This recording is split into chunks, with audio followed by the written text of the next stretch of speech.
दोस्तों, 1998 के आसपास जब एक व्यक्ति कहता था कि जब हम हमारे घर में डिश एंटीना आ गए हैं या हमारे घर में वेस्टर्न जो चैनल्स हैं, वेस्टर्न जो कल्चर है वो थोपा जा रहा है टेलीविजन के मीडियम से, टेलीविजन के माध्यम से, तो लोग हंसते थे और कहते थे ये सब क्या है। वो कहता था कि अभी बर्बादी आनी शुरू हुई है और एक समय ऐसा आएगा 10 20 50 साल बाद जब हर घर में बर्बादी आ चुकी होगी। तो उसका मतलब क्या था? हमारे ऊपर बर्बादी का मतलब क्या था? क्या मतलब लोग कहते हैं कि घर बर्बाद हो रहे हैं या समाज बर्बाद हो रहा है या फिर देश बर्बाद हो रहा है, तो उसका मतलब क्या है? इसका मतलब ये नहीं है कि मतलब घर टूट रहा है या घर में कहीं छेद हो गया या फिर धरती फट गई या फिर आसमान से मतलब आसमान से आग के गोले धरती पे आने लगी। नहीं, बर्बादी का मतलब है समाज में अशांति। बर्बादी का मतलब है समाज में तनाव। हर घर में टूटन है, हर घर में क्राइसिस है। वो क्राइसिस किस चीज की है? वो क्राइसिस है अशांति की, तनाव की। वो क्राइसिस है कि मतलब बच्चे अपने बड़ों की यानी माता पिता की बात नहीं मानते या समाज उस दिशा में कदम नहीं बढ़ा रहा है जिस दिशा में बढ़ाने से समाज में उन्नति होती है। तो ये है बर्बादी ना होने का मतलब। और बर्बादी क्या है दोस्तों? बर्बादी यही है कि आज समाज में जो ये कल्चर हमारे ऊपर थोपा गया या फिर जो वेस्टर्न कल्चर के बहकावे में हम सब आए या उनके जो हमने मतलब इतनी सारी जो उनकी कल्चर्स की या जो सिविलाइजेशन की जो मतलब बातें थी जो जो ना अपनाने योग्य थी, हमने उनको अपनाया। और उसका कारण ये हुआ कि हमारे अंदर वो सब संस्कार आ गए या वो सब आदतें हम सबने बना ली और उन आदतों का समावेश हमारी दैनिक दिनचर्या में होता गया।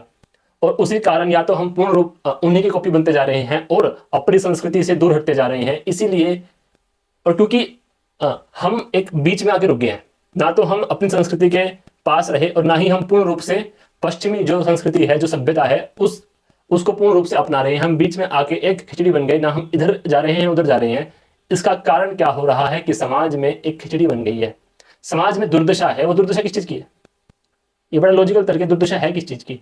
वो दुर्दशा है कि मतलब देश बनता है किससे? समाज से। समाज बनता है मोहल्ले से, गली से। और ये सब मोहल्ला किससे बनता है? एक परिवार से। यानी परिवार से बनता है समाज, समाज से बनता है देश। और परिवार किससे बनता है कि जब परिवार में ही सुख शांति नहीं है तो समाज में कहां से होगी? और देश की तो बातें होनी चाहिए। 2014 से लेकर 2025 तक, पिछले 11 साल में इस बात के साक्षी हर कोई है कि समाज हमारे देश में अपनी संस्कृति के अपनी संस्कृति के लिए या अपनी सभ्यता के लिए, जो भारतीय सभ्यता है, भारतीय संस्कृति है, उसके लिए प्रेम प्यार बड़ा है। हम अपने कल्चर को, अपनी संस्कृति को अपना रहे हैं, जो कि अच्छी बात है, जो पहले नहीं था। पहले ये सब बातें नहीं थी, लेकिन अब धीरे धीरे हम अपनी संस्कृति की ओर बढ़ रहे हैं, क्योंकि अच्छी बात है। ये सब क्यों हो रहा है? क्योंकि केंद्र में जो सरकार बैठी है वो इंकरेज कर रही है हम सबको कि हम अपनी संस्कृति को अपनाएं। यानी हमारे नेता हमें इंकरेज कर रहे हैं कि हम भारतीय संस्कृति को, जो आर्य संस्कृति है, जो वैदिक संस्कृति है, उसको अपनाएं, उसकी तरफ आकर्षित हों। हम अपनी बोलचाल में, अपने आचार में, अपने व्यवहार में, अपने पूजा पद्धति को उस रूप से करें जो हमसे पूर्व हमारे पूर्वजों ने की थी। और जो गैप था आजादी के बाद से लेकर 2014 के बीच में, जो एक सेकुलरिज्म उभरा था कि हम लोग अपनी संस्कृति से इतने दूर हो गए थे और हम वेस्टर्न जो वो कल्चर था उसके तरफ इतने इंडल्ज हो गए थे कि हम भूल चुके थे कि हम कौन हैं।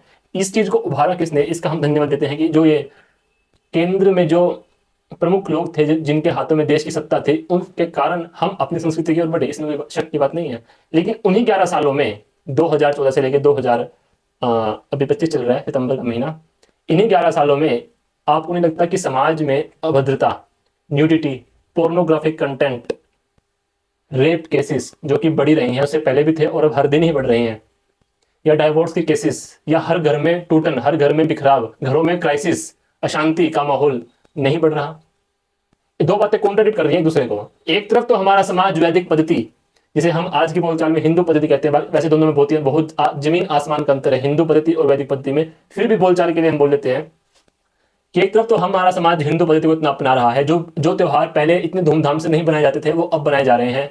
और समाज में इतनी संस्कृति का पुनरुद्धार हो रहा है। और उसी के सामने, उसी के विपरीत हमारे ही समाज में, उसी समाज में क्या हो रहा है? ये सब नकारात्मक जो पहलू है, नकारात्मक जो चीजें हैं, वो साथ साथ और तेजी से उभर रही है और तेजी से बढ़ रही है। तो ये दो बातें आपस में कैसे हो सकती हैं? जैसे कि मैंने पिछले वीडियो में आपको बताया था, मानव का स्वभाव होता है कि वो गिरता जल्दी है, उठता बाद में है। उठने के लिए समय लगता है, आदमी जल्दी गिर जाता है, समाज भी जल्दी गिर जाता है, समाज में कुरीतियां जल्दी से फैल जाती हैं। पिछले 11 साल में पाखंड का स्तर, जो अंधविश्वास की बातें हैं, वो इतने उच्च पैमाने पर बढ़ चुकी है जिसका कोई अंदाजा नहीं लगा सकता। इसमें आपकी आजकल जो पाखंड चल रहा है सोशल मीडिया पे, एस्ट्रोलॉजी होगी, या वो फलित के बारे में बताते हैं कि ऐसे हो जाएगा, वैसे हो जाएगा, आपके राशि में ये है, वो है, ये totally totally unscientific, illogical, irrational, सिर्फ और सिर्फ एक पाखंड है और उसके अलावा कुछ नहीं है।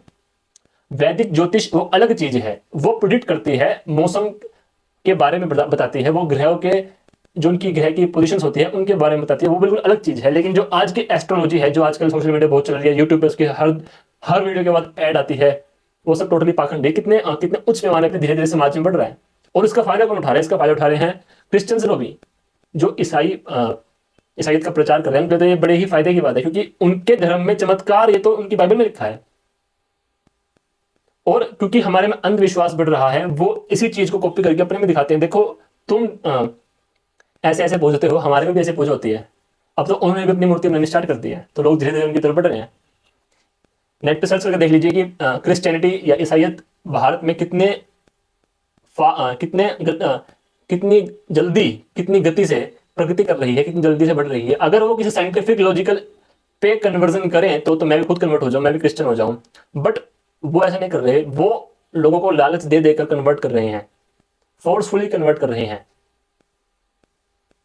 तो कहने का मतलब ये है कि दो बातें एक ही समाज में हो रही है। तो ऐसा क्यों हो रहा है? कारण क्या है इसका? इसी कारण को तो आपको इसके बारे में सोचना है कि ऐसा क्यों हो रहा है, कि ऐसा हो क्यों रहा है कि एक ही समाज में दो बातें हो रही हैं, एक अच्छी बातें हो रही हैं, दूसरी बुरी बातें हो रही हैं।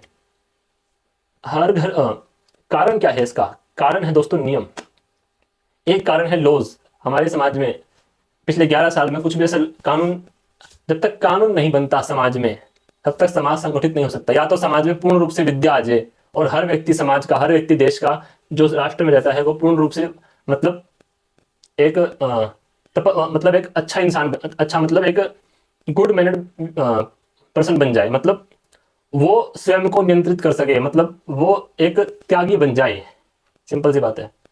वो पूर्ण रूप से विद्यावान हो जाए और वो स्वयं को नियंत्रित कर सके, वो मानव बन जाए, वो सभी में मानवता देखता हो, वो एक अच्छा इंसान हो, समाज में उसका वो एक ईमानदार इंसान हो, या तो ऐसा हो जाए।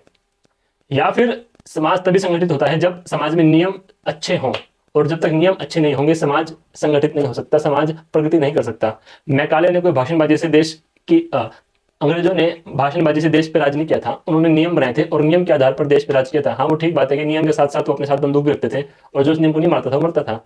तो हथियार प्लस नियम, ये दोनों ही समाज, एक बिगड़े हुए समाज को सही दिशा दे सकते हैं। और ये बात भी सच्ची है कि जब तक समाज में धार्मिक लोग नहीं होंगे, जब तक समाज में अच्छे लोग नहीं होंगे, या समाज में सभी के सभी बुरे ही बुरे लोग हैं, सभी के सभी मतलब व्यभिचारी लोग हैं, लालची लोग हैं, झूठ बोलने वाले लोग हैं, उस समाज को नियम कभी अच्छी दिशा में नहीं ले जा सकते। वो सिर्फ एक टाइम के लिए उनको कंट्रोल कर सकते हैं। लेकिन जब तक मन से ही मन ही अच्छा नहीं है, तो बाहर कैसे कोई उसको कंट्रोल कर लेगा? एक को कंट्रोल करेंगे, दूसरा वो बढ़ जाएगा, तीसरा कंट्रोल करेंगे, चौथा बढ़ जाएगा।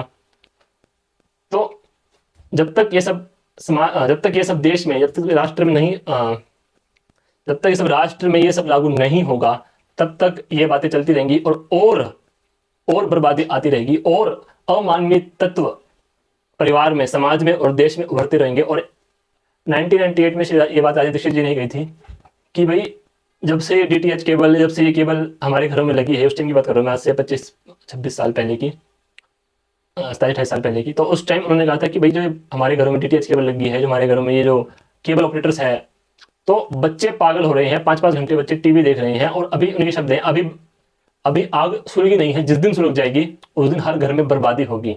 ये बात उन्होंने आज से 28 साल पहले कही थी, और उनकी बात आज सच होते दिखाई दे रही है।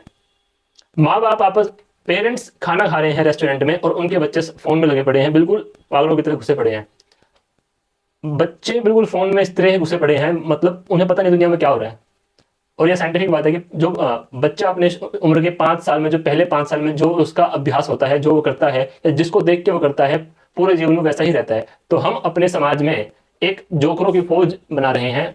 पहले फौज बनती थी क्रांतिकारियों की, पहले फौज बनती थी स्कॉलर्स की, पहले फौज बनती थी साइंटिस्ट की, इंजीनियर्स की, और अब फौज बन रही है जोकर्स की, डांसर्स की।